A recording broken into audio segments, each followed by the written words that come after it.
Back in the day when the career was, I don't know, for better words, the hot career, when I applied, I was told somewhere between 3,000 and 5,000 for basically 30 jobs. Nowadays, it's a little bit harder to get the candidates. You have to do more outreach to get to them. The fire service has changed over the last decade. From our end, we believe the more we invest and the earlier we invest in the recruitment process, we will then seek and receive a strong positive return on investment. We know that recruitment, especially when we're thinking about recruiting a diverse candidate pool, is a very complex issue, and so we're really trying to tackle it at all different areas. Maybe the best example of the collaboration between FCTC and the Cal-JAC is the Cal-JAC Firefighter Career Expos. We've been doing the Firefighter Career Expos for years. Pre-pandemic, they were always in person, which averages 300 to 400 people in expo. Post-pandemic, for the first time, there was also a virtual component where we live streamed it. That provided a ton of value to fire departments to be able to really showcase their departments to people that couldn't be there in person.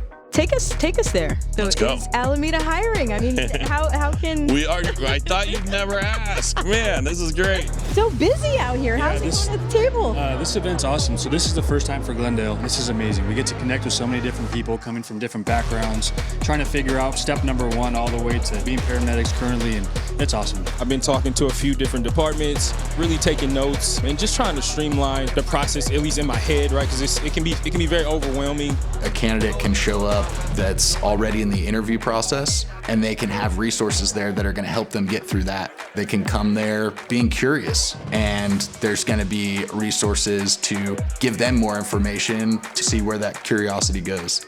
Part of the work that Cal-JAC is doing is trying to demystify the process of becoming a firefighter. If people don't have anybody who's been in the fire service, it can seem like a very daunting and mysterious process. And the Career Expos are a really great way to kind of demystify that. During the pandemic, we know that we couldn't host an in-person firefighter career expo, and so with that, we came up with the idea of spotlighting a specific department, really highlighting the hiring process, the people, their services and specialties, the next time that they're hiring, and candidates could actually ask the questions that they would have asked at an expo. Welcome to another episode of Recruitment in the Spotlight. We have room for up to 250 young folks to be a part of our cadet program. We're kind of talking about all these great things for like future, like getting into our industry and hopefully coming to our department, but also in the now, like we have an open application for firefighter paramedic. We look for people that have some skills that they're going to be able to bring to the fire department. That's not necessarily just related to fighting fires. It's the close relationships that we've built with fire departments across the state that allows us to bring these great people here to talk about their experience, to talk about their agencies. Fremont's been able to utilize Cal-JAC resources. Firestar came down and shot a great video for us, utilized a lot of our different personnel that were very representative of the department, how we want it to look now and in the future. We also were the first one to do Recruitment in the Spotlight, myself, the union president at the time, and a few of our select personnel. It's awesome that you have this virtual space to be able to do the closest thing to a station visit as possible, at least at this time.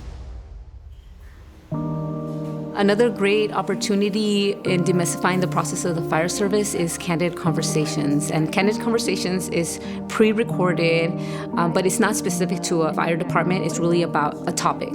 We wanted to be able to see who's the person behind the badge. You know, if we were to be in a barbershop or a salon and just have a regular conversation, what would that conversation look like if someone wanted to know more about the fire service? I don't want somebody to have to go through the struggles or the issues that I went through.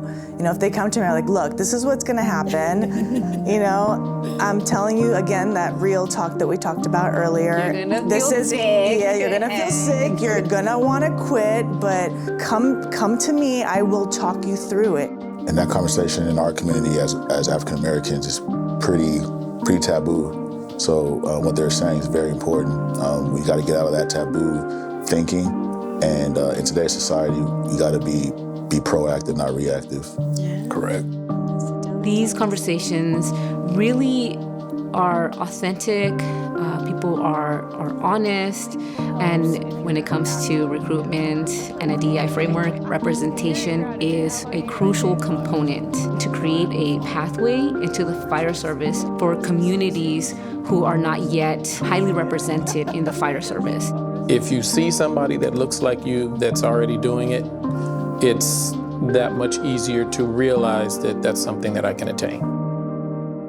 It's exciting working at Cal-JAC because things have evolved so quickly in such a short amount of time, even just post-pandemic.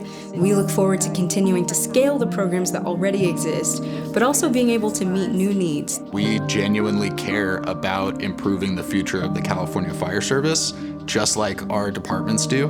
We understand that recruitment is very complex, and at Cal-JAC, we support fire departments in developing holistic recruitment plans and bringing DEI theory into practice so that fire departments reflect the communities they serve.